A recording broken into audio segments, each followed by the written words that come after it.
Do you have a view on what's happened to her? I haven't actually. I have a completely open mind. Unusually, normally I look at stuff and think, oh, that's what's happened. I don't know what's happened. I honestly don't know what's happened. If she has gone in the river, she could turn up within another 6 or 7 weeks in the Irish Sea. Hopefully that isn't the case, but I don't know what's happened. The mobile phone still on a Teams call is the thing that keeps coming back to me as to, is there someone else involved in this? It's extremely odd for someone to fall in a river or throw themselves in a river when they're still in the middle of a phone call. So that is the one that keeps confusing me and keeps leading me back to, is there someone else involved?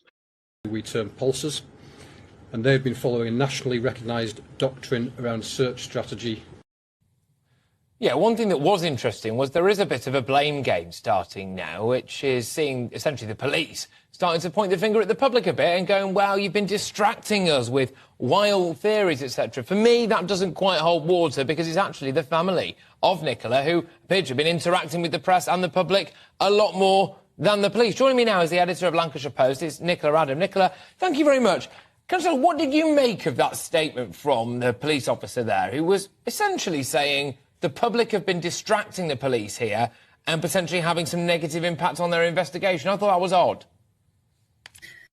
Yeah, I mean, there was an element of the word misconstrued was used multiple times about the press and the public, etc. I think perhaps they need to rethink the way they're communicating that, because actually I do think people think they're helping. In the main, I think most people are trying to help. Okay, I mean, my inbox here in Lancashire, you can imagine, my inbox is full of all sorts of people with theories and things, you know, and we've taken a line here at the Lancashire Post that we're sticking to the facts and, you know, not the speculation, very much so.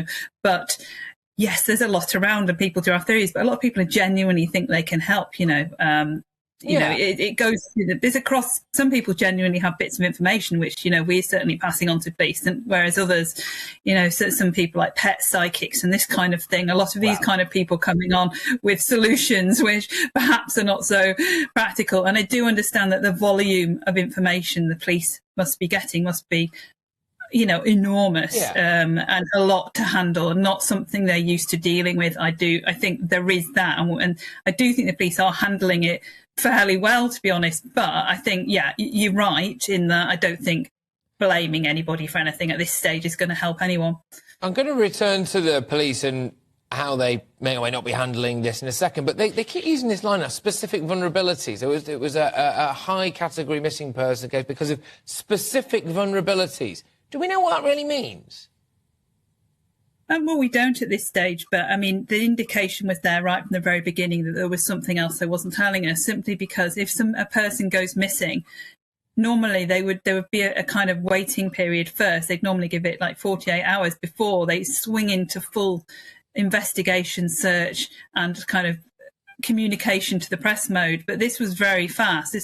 Within an hour of Nicola going missing, being reported missing by her partner, they'd started the search. They'd started putting out missing from home notices on social media into the press, which was very fast. So really, it was always, the clue was always there that there's more to this than quite meets the eye. What exactly those vulnerabilities are and stuff they're trying to keep private, but obviously, you know, that's just going to lead to more speculation at this stage.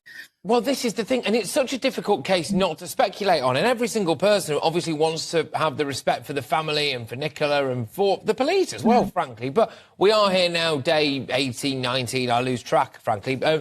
It's incredibly difficult not to speculate because it just seems so mysterious, and it leads to the questions, how can someone just drop off the face of the earth, and what are the police not telling us and why? And in the case of the specific vulnerabilities, that's something that is bound to say that they've done that and taken that decision mainly to prevent further speculation, so people can get a better understanding of the investigation that they are working on at the moment. They also revealed in a press conference yesterday that 2 weeks prior to Nicola going missing, that officers and health professionals were called to the couple's house, and they say that was in connection with a concern for welfare.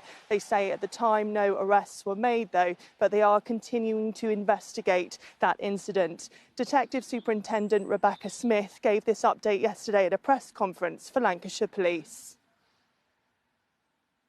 As soon as she was reported missing, following the information that was provided to the police by her partner Paul, and based on a number of specific vulnerabilities that we were made aware of, Nicola was graded as high risk.